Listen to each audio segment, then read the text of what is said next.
Another inspiring honesty, the first episode of, I guess, what could be considered season two, with me at least. I'm your host, Greg Brahe, and I'm an atheist.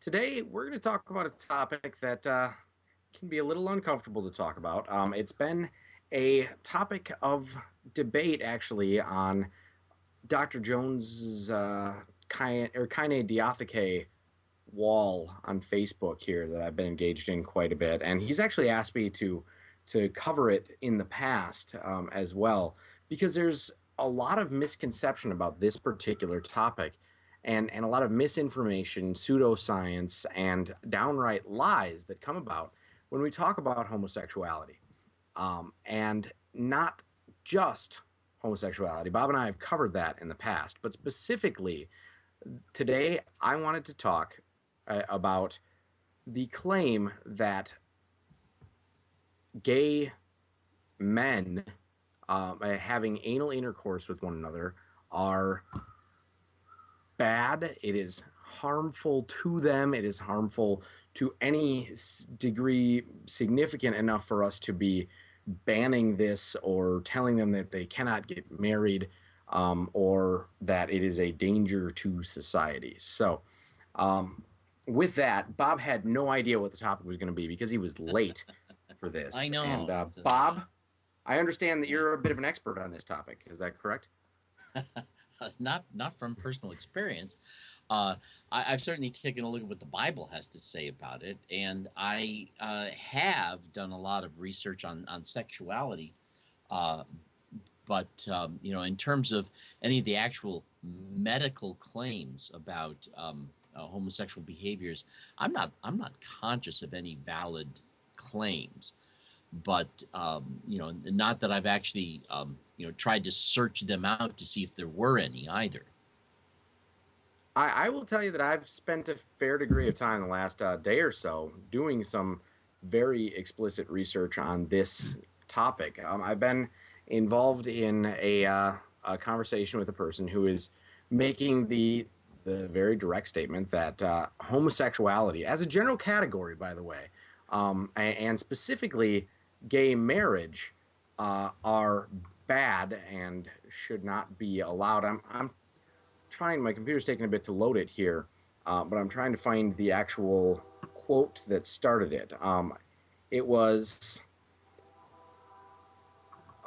no, I accidentally scrolled too far here. Oh, come on now. Okay, so Kaine Diatheke posted. I don't know if this was Dr. Jones or Rhonda that made the initial statement here. A photograph from a show called Table Talk with Joni. I'm not familiar with the name, or Joni Table Talk, or with the show, but they're discussing how to be cured or delivered from homosexuality. And it said, I so wish that my wife and I could be on that show to speak against such ignorance. So I had Yeah. even forgotten the context of this. It's been going on so long. It was not even about gay marriage. It was about curing homosexuality, about these gay cure treatment centers that will pray the gay away, or in some other way treat homosexuality as though it is an illness that needs to be treated. And the justification for that was the harm that it causes to these people. Now, of course, I made the statement that it's not harmful, which it has been thrown back into my face and saying, well, there's risks associated with it. That's not the same thing, in my opinion. When something is harmful, it would be something that is unavoidably bad. That it is not. It is a bad thing in that respect, and I think that Well, just because there's risks associated with something doesn't mean it's harmful. I mean, there's risks associated with driving a car. Just driving a car, or is driving a car therefore harmful? surgery involves a certain amount of risk. Yes, and actually cutting, and things that are going to damage your body in some ways and leave scars. So I think that we need to recognize that harmful is not necessarily the same thing as risky, or even something that can be damaging, but something that has a net negative effect in every situation. Um, Yeah. How I many think that's the people only have way. actually caught a venereal disease because they had sex with their spouse who, unknown to them, was actually playing the field. There's risks involved in having any kind of a sexual relationship. Um, I don't think that those risks are something that everyone ought to think about every time. It's just not that likely. But I I've not seen any statistics on these risks. Do they offer? I see there's like 268 comments on kind Yes, of the there's a lot. advocates. The primary arguments are coming from two things: HIV and um, anal cancer, specifically the kind that is generally caused by HPV, the human papillomavirus, and saying that the risk of anal cancer is 40 times higher in homosexual men than it is in heterosexual men. And my the only statement that I have about that is, duh. HPV is a sexually transmitted disease that is transmitted via contact. Therefore, any It's gonna occur where it contacts. Yeah, right, men have this. Obviously, heterosexual men have it as well, just in a different place. And right. the only And the analog to that would they also spread it to be their wives instead of to their male lovers. So yeah, it's it, so the analog that's to that is deceptive. cervical Yeah. cancer, which we have to recognize that women undergo annual screenings for cervical cancer. The Pap smear that they check for abnormal cells, and this is something that's been in place for several decades now and has significantly reduced the amount of cervical cancer that is out there. But if we compare apples to apples, because men do not go through annual screening for anal cancer. However, it might be advisable for men who are regularly recipients of anal sex. But the, the fact of the matter is, first of all cases of anal cancer, and again, it is almost exclusively caused by the human papillomavirus. Only 40% afflict men. So this is not something that is exclusively male, and there are less than 5,000 a year that It 5,000 cases of this diagnosed a year. it So seems also that the way these statistics work, that that although it can be the penis can be a carrier, it's not always it's not likely to be an area where the virus turns cancerous. correct. Yep. And that's. I'm sorry, I misspoke a little bit there. It was anal cancer specifically that has less than 5,000 diagnoses or diagnoses a year, not the HPV. But that is again 40 or only 40% of those are in men. So obviously, uh, being on the recipient end of anal cancer via HPV is not something that only happens to homosexual men. As a matter of fact, it happens to a smaller degree, but there's a lot fewer homosexual men out there. So I crunched the numbers, and when you compare the the rates of cervical cancer before regular screening or annual screenings were put into place, and the rates of anal cancer among women, um, as sort of one group, because that's all cancer caused by the HPV virus in women, and then you control for population size, women are still more likely, about 20% more likely to get cancer from having sex with men than men are. That I think is a pretty significant thing for us to consider here. Is that anybody who's going to use this argument that being on the recipient end um, I'm sorry, we have a viewer comment here that says, "Aren't you talking about colon cancer?" No, there is anal cancer and colon cancer. Colon cancer is higher up in the digestive tract or further back, or Right. however, depending on what position I guess you're in. Um, but yes, anal cancer is specifically of the sphincter muscle at the end of the digestive tract. I mean, it can, of course, as it metastasizes, go all over the place and become anorectal cancer or anything like that. But Well, um, actually, cancers are named after the cell that originated the type of cancer. If it moves throughout the body, they can find, for example, if you get cancer in your brain, they can actually study the cell to determine that, it's a lung cell. And it would be called lung cancer, even though it's in your brain. that's interesting. I'm not, I guess, that familiar with Yep. cancer to Yep. have known that. Cancer is when you're diagnosed with cancer, it's named after the type of cell that is cancerous. And part of the reason for that is because different cells respond to different kinds of treatment. And so where you have the cancer is important, but what kind of cancer it is even more. Yeah. That's, I mean, that's a significant thing to consider in this case as well. But I doubt there's many cases of anal cancer that are not actually centered around the anus in some way. It just is not Well, part it of the begins there, right. right. So, right, like, yeah, that begins there. So I guess that was one of the primary points that I wanted to make here. This is just straight up addressing fallacious statements that I've come across, and I am done dealing with them.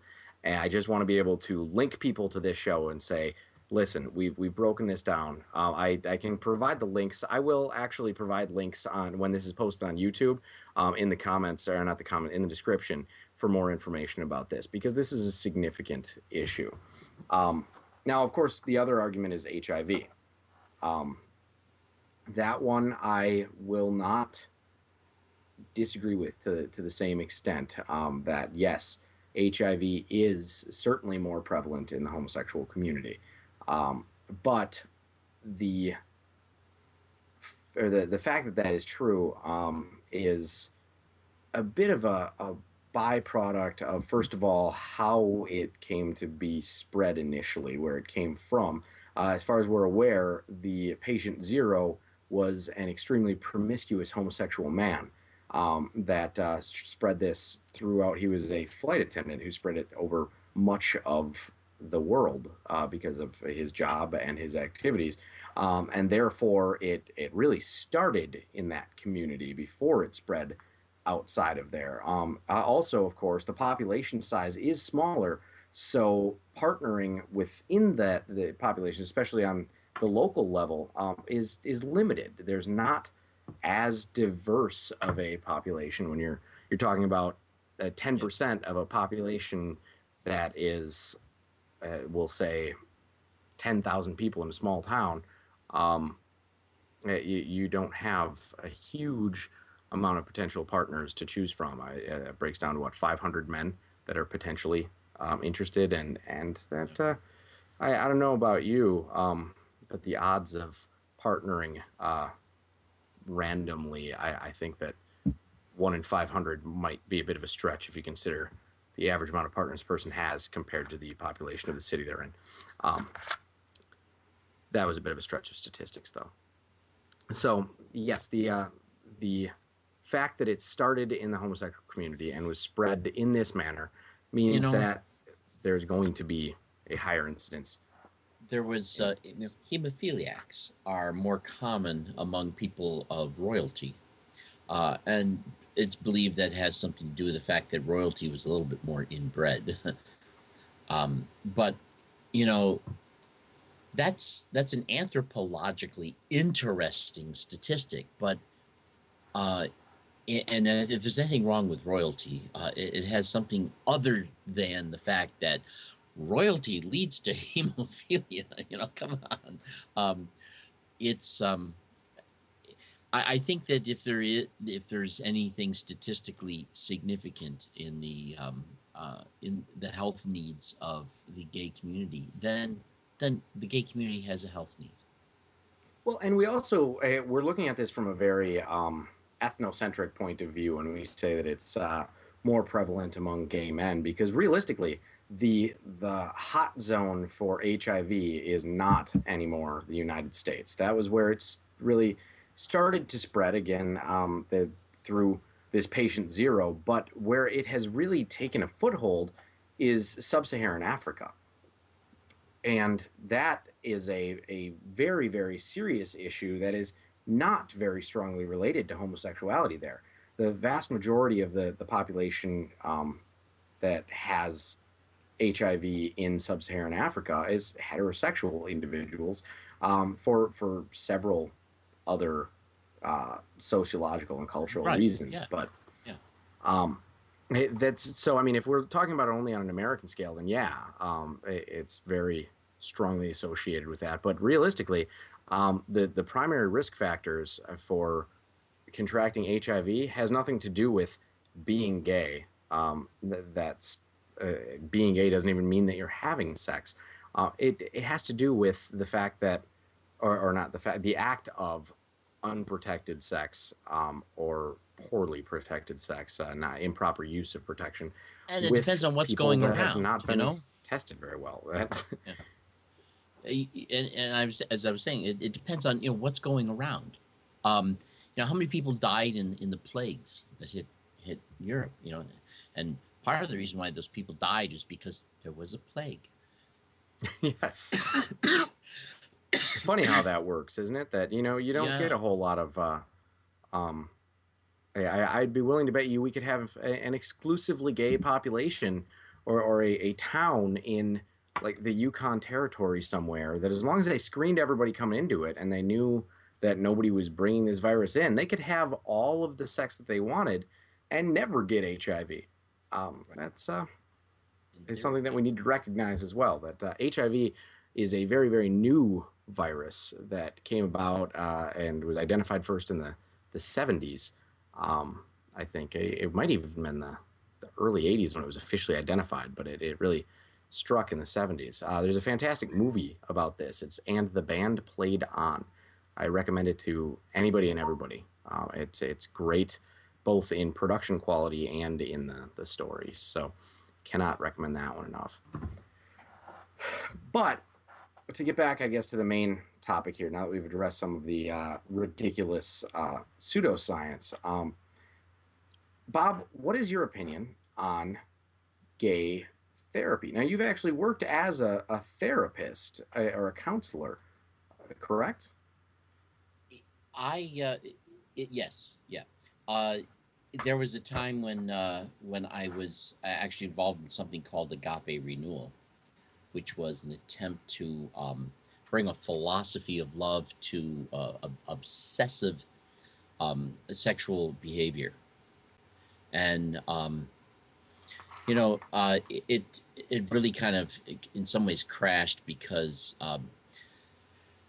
well, to be honest with you, although it was an attempt to outreach to Christians, there were not very many Christian leaders interested in dealing with the topic honestly, and I kind of grew tired of working with that. And that is something that we've discussed a bit on this show in the past. That I find it very valuable to talk about the topics that nobody else likes to talk about, and the ones that can make us uncomfortable or that might even be a little uncouth to use the terminology in public, because there's a lot of value in not recognizing taboos to be taboo, and allowing this conversation to happen for many, many reasons. So It's to me, a lot of this begins with the insane declaration by many evangelicals and fundamentalists that gays choose to be gay.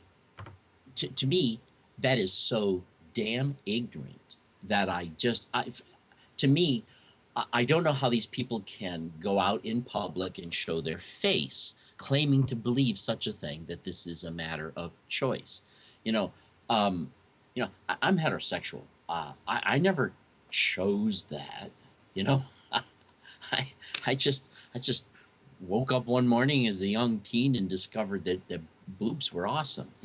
And it just, I never, there was no choosing. I never thought, well, let's see, what should I do with my life? Should I move in this direction or that direction? It's not like a decision to which college to go to, or something. And there is not a single uh, fundamentalist who is heterosexual, who can recall the time when they debated the question and decided, you know, I think I'll be hetero, not gay. Uh, and yet, in spite of the fact that the only people in the fundamentalist or evangelical community that can say something on that are those that are actually gay, but because of the teaching, they're trying not to be gay. Other than that, that's the only part of that population that is. But other than that, the heterosexuals among them, every single one of them woke up one morning, as it were, and discovered they were heterosexual, and yet they can believe that somehow a gay person wakes up one day and makes the choice. Where does this come from? And what do they actually know about sexuality, sexual development that gives them any kind of credibility in making that kind of a claim? It's just totally absurd. I absolutely have to agree. In fact, in this conversation, I asked the person, I said, could you have, or could you now choose to be attracted to men? And of course, I anticipated the dodge, so I went ahead and qualified, like, let's disregard the fact that you are a Christian and that you're going to say that the Holy Spirit would not allow you. If you decided to reject the Holy Spirit, could you find yourself attracted to men? Is that, or not find yourself, force yourself to be attracted to men? Find them physically, sexually, and emotionally attractive? Is this a choice you could make? And the person said, I can't because I have the spirit in me. But I could have, and I Yeah. asked, well, how would you know that you could have if you'd never tried? And that he didn't answer that one, but I think that it's quite evident that the only way somebody could even make the statement that they could choose that as an option, could choose to be attracted to somebody of the opposite gender, would be if there was already some extant attraction there. Because I can tell you, I can't choose. I could choose I to have no, sex with a man. yeah. That's something that I'm actually possessed by the spirit of Beelzebub. I just this is making me think of a Tim Minchin song here, by the way. It's called I Confessions in Three Movements. it's terrible the amount of ignorance that is brought to it's at a point where these people ought to be rebuked openly and scourgingly so in public whenever they make such statements, because it is absolutely abusive, it is hate talk, and it is ignorance to a degree that is actually very, very harmful, particularly when it leaves an entire class of human beings made to be Z grade people in our culture. It's just it's to me it is outrageous. Yes, absolutely. Actually, this person also brought up the suicide rate among homosexuals, which is just incredibly ironic. Saying, well, obviously it's harmful to be homosexual. Look how many of them are killing themselves. And it's, well, I don't know. Not many of them are killing themselves in places that don't have bigots like you going around and telling them how evil they Exactly. are. Yeah. That's, yeah. Suicide tends to be greater among people who feel they're in a situation where they can't cope and deal with it. And when you realize uh, what some gay people go through in terms of the threat to their lives, and when you're young, when you're a teenager, that you haven't figured out life yet in many ways, and you don't know that it's okay to be gay or not okay to be gay, and you're running into difficulties, and you're wondering, well, what's wrong with me, how come, or whatever. This is it is cruel to disregard the kind of context these people find themselves in as they're discovering their sexuality, and then somehow just dismiss that, with, oh, well, a lot of them are committing suicide, so that must indicate there's further harm in being gay. There's also this person made the statement that there is a link and I've not had the time to research this claim. Of course, he did not provide any evidence, but there's a link between childhood sexual abuse and homosexuality, or sexual abuse in general. And I could certainly see that for women, as we've discussed in the past, that I can see a reactionary or really by that have been abused by men, because almost, I mean, the vast majority of sexual abusers are men. So a woman who's gone through a traumatic rape or sexual abuse by a man, I could certainly see her being afraid of any sort of intimacy with. However, the human desire for intimacy may, in some ways, push her towards seeking it wherever she can get it, and if that means in the arms of another woman, it could potentially influence it. But I think, I yeah, think that's such a that's very rare real. phenomenon, if any. That I mean, Well, it's not even worth I think considering. that there are many theories as to how sexual preference is developed. There are many theories, and these theories exist and continue to exist in multiplicity, simply because it is impossible at this point in time, based on the research, for us to narrow it down and come up with a very distinct, succinct, and accurate and demonstrable theory of sexual development. But it does appear that I think that uh, that sexual preferences are somehow developed prior to puberty in ways that the person in whom they're developing is completely unaware of the fact that that's the direction it's going in. They don't discover the direction it's going in until they reach puberty and the desires begin coming forward. There is, a connection between being abused as a child and pedophilia. That is a connection that has Yes. been made, and I'm sure that there are connections between being abused as a prepubescent child and this somehow derailing normative, healthy sexual development. No doubt, but you know, unhealthy sexual development there's so many different directions that can go in. It can make some people promiscuous. It can make some people, frigid. The sexual anorexia is another possibility. There's all kinds of things. It depends on a great number of factors, and in some ways it's quite chaotic because the plethora of potential factors is just too difficult to manage and work out. But it is probable, I would think, that sexual preference is in some ways developed between birth and puberty.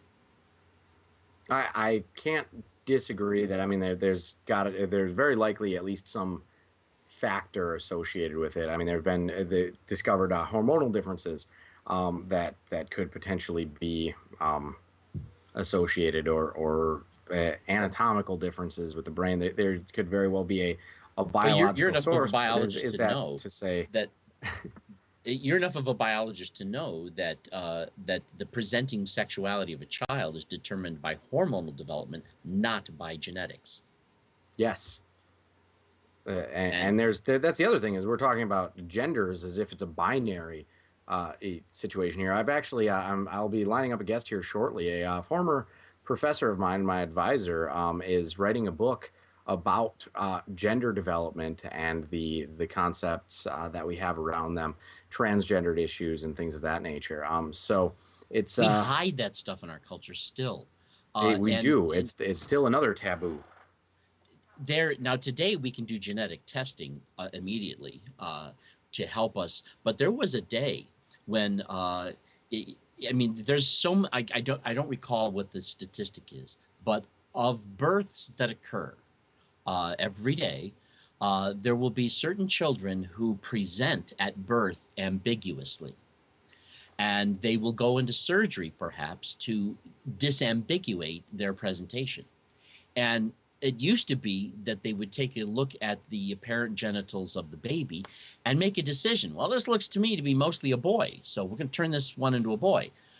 or this one looks like mostly to be a girl, so we're going to turn this one into a girl. And they do the they used to just do that based on appearance, and discovered later that because of the hormonal things going on, that some of them were actually turning them into the other gender.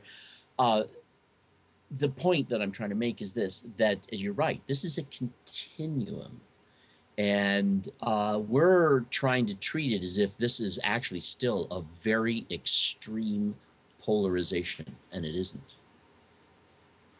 It, that is a wonderful point, and I don't want to delve too much into the transgendered and the gender issues today, because I'd like to devote, if not just a show, maybe even a series of shows to that topic, because it's a topic that really deserves more discussion. But yes, this is not something that is even we don't even understand gender well enough to make the assertion that there is such a thing that is truly homosexuality in that respect. I mean, gender is such a complicated thing that how can we say that two people are on the identical portion of the gender spectrum, Right. or are they just sufficiently close? That's Sociologically today and psychologically, I don't believe we define gender as synonymous with sexuality. I think that that's also accurate. We do have a viewer comment here that I wanted to address, because it's a specific question about anatomy. Give me just a moment to pull it back up here. I want to make sure I quote it properly. Skype now is delaying. Here we go. Okay. So the question is, I've heard that the anal wall is one cell thick, which leaves it more prone to infection. Is that true? Thank you. Thank you first of all for sending in your question. Sorry. And this is uh, something that I certainly have read in the past, and seen stated. I was actually looking for a list of things that if I seem distracted here, I was going to try to come up with a list of different myths and statements that are made on this subject to sort of go through one at a time as well. But no, that's not accurate. The anal wall specifically, it is the anus is a sphincter muscle, similar to the iris of the eye, your lips, or other muscles within your body. So it has the ability to contract, and it's actually a pretty strong one and a decently thick one. It's about, I guess my hand is a little bit bigger than, but the muscle itself is a good inch and a half to 2 inches, not thick this way, but like it's got a length of that portion of the tube that it sort of clamps off. There's actually two sphincter muscles. There's the inner and the outer. I don't remember the exact names of them anatomically speaking, but those are pretty thick as well. The muscle wall itself is probably about a half-inch thick when contracted. Of course, as it stretches, it thins, but there is skin on that as well. Now, yes, there is an increased risk to anal intercourse versus vaginal intercourse for transmission of certain sexually transmitted diseases. Again, unprotected sexual intercourse of this nature, and to other infections that can be associated with it. But primarily that is because the vagina is a self-lubricating organ, and the anus and rectum are not. So as long as, I guess, proper precautions are being taken, and things are not being forcible or too aggressive, then there should not be any harm done. Because, I mean, frankly, the things that come out of that are not that different in size from the things that are being put back into it in that respect. I don't need to be more graphic than that. Right. The force of the muscle is significant.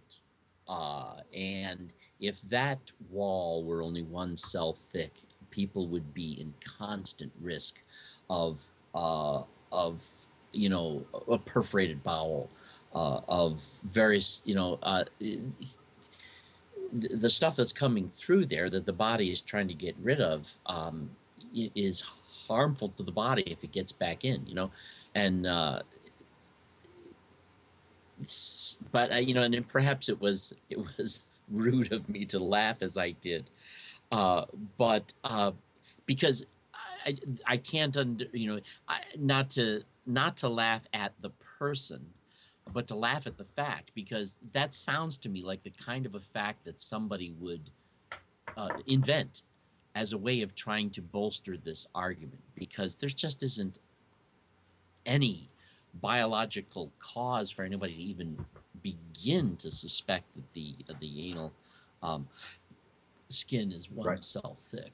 That's I mean, Well, and the other thing that I don't think people recognize is how small cells truly are. I mean, even the top layer of your skin is many cells thick, oh and yeah, it's yeah, something that yeah. we don't necessarily recognize the incredibly small scale that cells exist in. So, and Well, even the some places largest that we cell in your think have body is almost hair, nothing. right? I'm sorry. The largest cell in your body is hair. Yes, I think It comes I in all think sizes. Yeah. might, might be I think nerve cells are actually the largest cells in your body. Oh, really? Right. Yeah, that's possible. Yeah. Right, because they have that big axon. But I might be wrong. I don't know. I'm not good at that kind of the trivia. But I mean, I guess what I wanted to say with that is that I do understand that is something that is commonly thrown about, and there's a certain degree of truth to the fact that there is a higher risk of infection and of tearing associated with the anatomy of that part of the body, but it's not because it is one cell thick. It's primarily because of lack Lubrication. of lubrication and because of the fact that there is sort of the meeting of two forces. If you the recipient is not fully relaxed in the situation, that's you know gonna cause some additional friction, I guess. So that there are certainly risks, but there are risks that can be prevented and avoided, and that we also have to remember that the, yes, there's a significant amount of bacteria in the lower digestive tract, but it is something that our bodies have a system in place for taking care of that quite a bit. If Exactly. you Yeah. think that you've never had a tear on the inside of your rectum or anus at any point in your life, you're almost certainly wrong. Mm-hmm. There's micro tears and things that happen to our skin, our muscles, all kinds of things all the time, and we're just not even aware of them. There's also things like hemorrhoids and other anal fissures and things. But anal fissure is not just a tiny little micro tear. That's a significant rip there. Yeah. So that's I'm sorry. We just got another viewer comment. It says, "I have a friend who recently got hit on by a homosexual man, and he's not sure how to respond. Can you give him some words of advice?" Um, I guess I'm not really an expert on this one. I've only been hit on by a homosexual man once in my life, and my response to that was, "Thank you. I'm flattered, but I'm married, and I'm also not interested in men." But that was, I mean, it wasn't necessarily so curt in how I stated it. But yeah, I mean, the best way to respond to somebody expressing interest with you, as long as it's done in earnest and is not in some way oppressive or inappropriate, if it's like your boss or something doing this to you, then it's take it as a compliment. It means you're attractive. Good job. Well Yeah. done. How would you handle being hit on by anybody? Yeah, Right. I was hit on by a gay man once, and it's a long time ago. It was in the late '70s, and part of the reason he hit on me was because he was going through some really tough times, and I tried to be encouraging to him, and he took that as my personal interest in him, and I was personally interested in him as a person, but my response was you know um, this isn't going to happen, because I'm not wired that way, and but I continued. I was also, because I knew he was going through a tough time. I was also very interested in making sure that I did not, in any manner, make him uncomfortable with continuing our relationship where I could be of help to him at that time. And this was it was actually late 70s. It was, but it's an interesting question. But it's in some ways, I think it's unrelated to what we're talking about, other than it's a peripheral issue. But Well, how do you it handle is, I anybody? guess, it's not related directly to the harm side, the physical harm side, but I think that that is the one thing you touched on earlier, and we're running out of time. So I wanted to go back to the issue of what is harmful, because this person was making the statement that homosexuality itself is so harmful to these individuals, it should be considered a mental illness, and it should be treated as such, and it should be treated on par with pedophilia or any other. Or even some sort of debilitating fetishism. And these are things that can be. I mean, fetishism can be harmful if it becomes debilitating, or it can just be a quirk. But I think that we need to recognize, if we're going to talk about this and measure this on the scale of harm, we need to think for a moment about what is more harmful to a person who identifies themselves as homosexual or even considers that they might be homosexual. That's where that Q comes on the end of LGBTQ. It's just questioning. And when we talk about the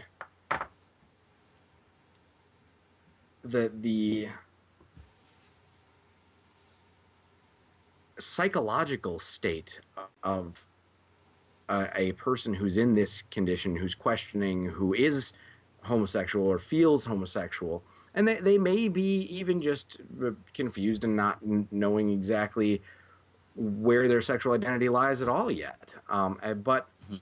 the harm of telling them that there's something wrong with them, that this is a perversion, it's a mental illness, threatening them with hell or calling them sinful, saying that this is immoral, it's bad. I've seen things saying that they're possessed by a demon.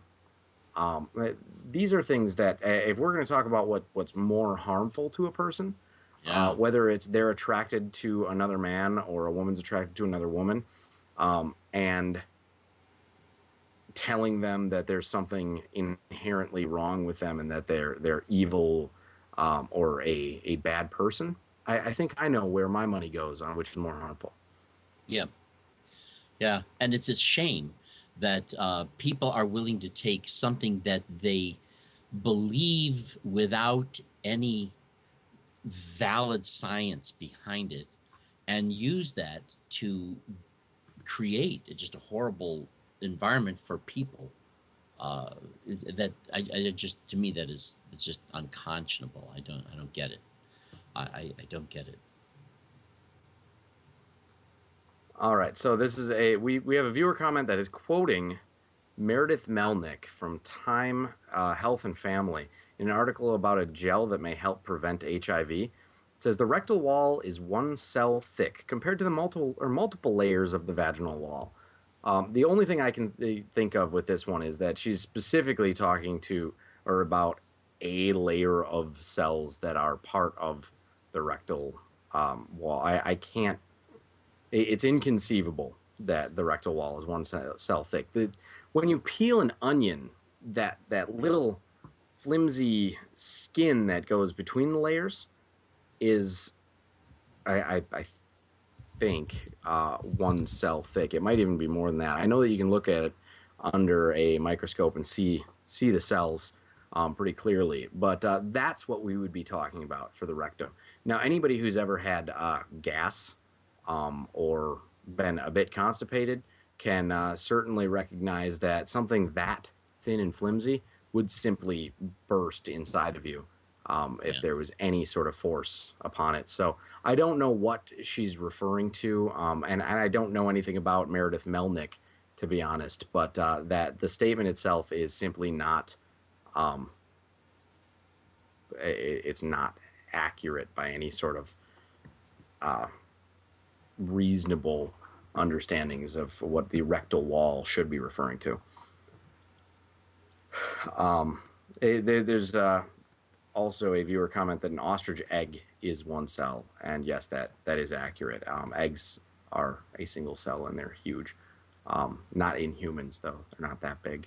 So, um, on that note, we are out of time, and I hate to do that because we're getting some great viewer interaction, and I'd like to stick around, and we may revisit this one. I don't know if it will be next week, but perhaps we can get some experts in on this one and revisit the topic and promote it in a way that we can get viewers to come and ask their questions a little bit more ahead of time. I'll tell you that I'm not an anatomist. I'm more of an ecologist in my training, so that's something that I'm going based on what I've learned in the past, as well as what I looked up just now as we're doing this. So this has been inspiring honesty. I hope, at least. It's been a bit of a ramble show for myself, but I think it's been a good chat for us. And I will be back to broadcast from 8 to 10 on The Place, where we will be joined by Flash Kellish, who is the Vice President of Public Relations for the National Secular Party, formerly the National Atheist Party. And we will be talking about, well, their organization and what it is, and more. So tune in again, and stick around after this for the Unconventional Pastor with my amazing co-host, Mr. Bob Greaves. Welcome back from vacation. Thank you. Yeah, Chris did a great job.